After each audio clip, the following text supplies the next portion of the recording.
Hello everyone, my name's Emily, and the story I want to tell you today still gives me shivers and goosebumps all over my body. Have you ever met someone who looks exactly like you?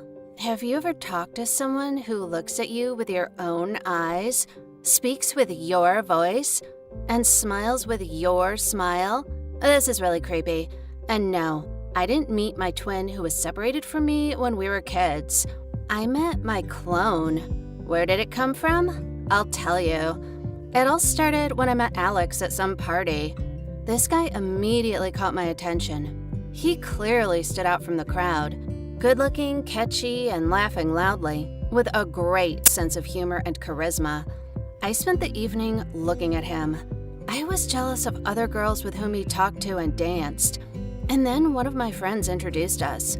We quickly found a common language and exchanged contacts so that we could continue communicating after the party. I can't say I was counting on anything, but who am I lying to? Of course I did. So I was very happy when the next day he texted me and invited me for a walk. Of course I agreed. And as they say, I flew to him on the wings of love. And then our relationship started developing, like in the most beautiful movies.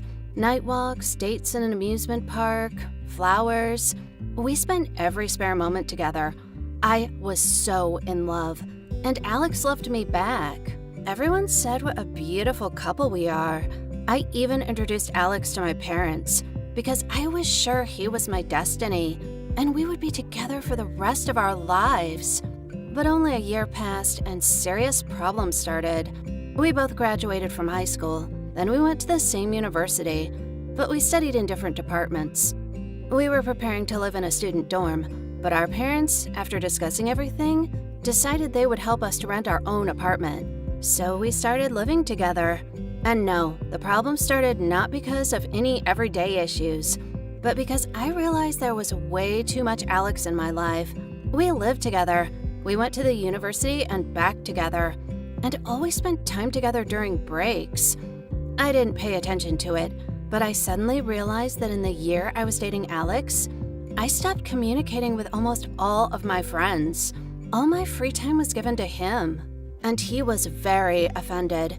Even if I said I needed to spend the evening with my family because we were having a family holiday, but I was in love.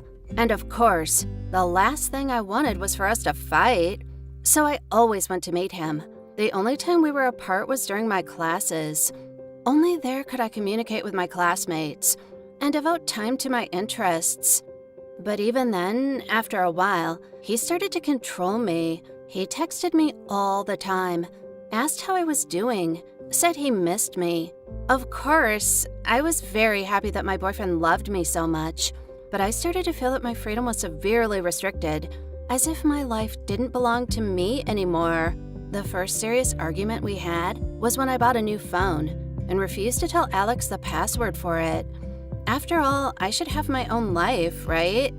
I started talking to my friends again, and we discussed various topics. You know, just our women's conversations. Why would he read that? But Alex was really angry. He shouted I was hiding something from him, or even cheating on him. I had to show all my active chats to him to cool him down. But even then, I thought it was a bit humiliating. Why should I make excuses? His control got more and more intrusive. It got to the point that in his spare time, he started to go with me to my classes. I felt very stupid. And one day, I decided it was time for us to have a serious conversation. I honestly told Alex I wasn't happy with his behavior. I was offended by his distrust and the restrictions of my personal time. And do you know what excuse he found for himself?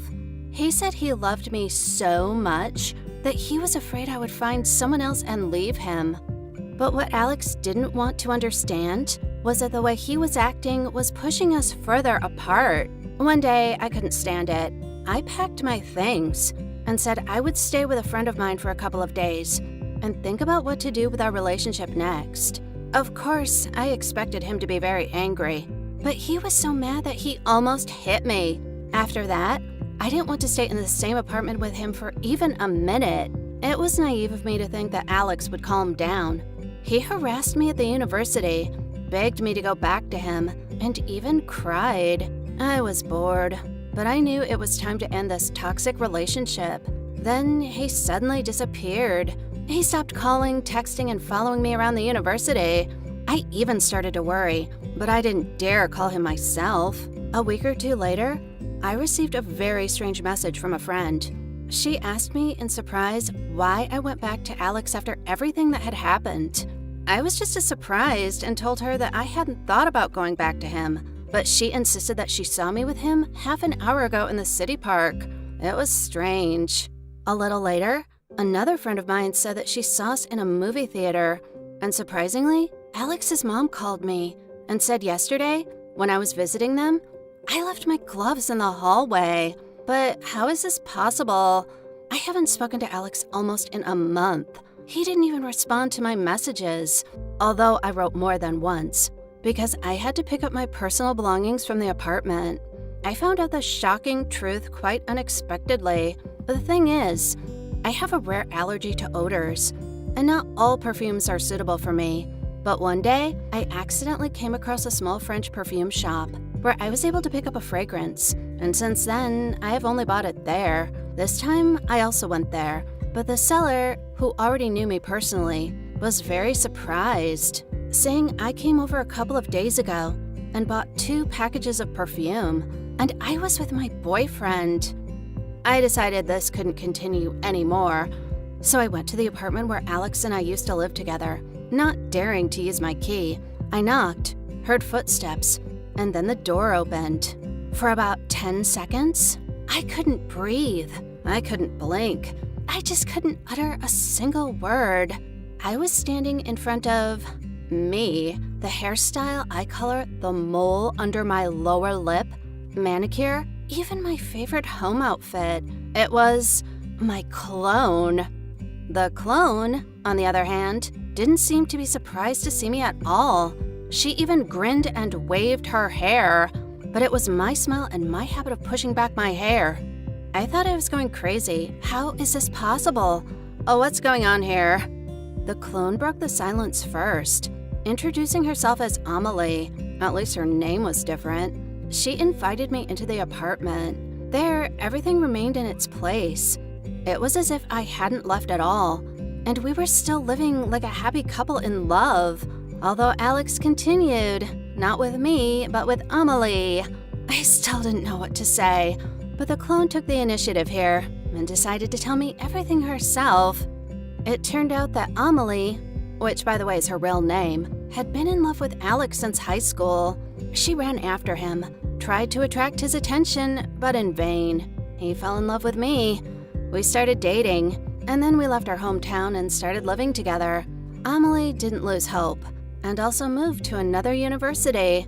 She constantly reminded him of herself, wrote messages with words of love. Wow, I didn't know he had a fan, but that's not the point now. When I left, Alex couldn't accept the loss, and decided that if I didn't want to be with him, then he would create his own Emily.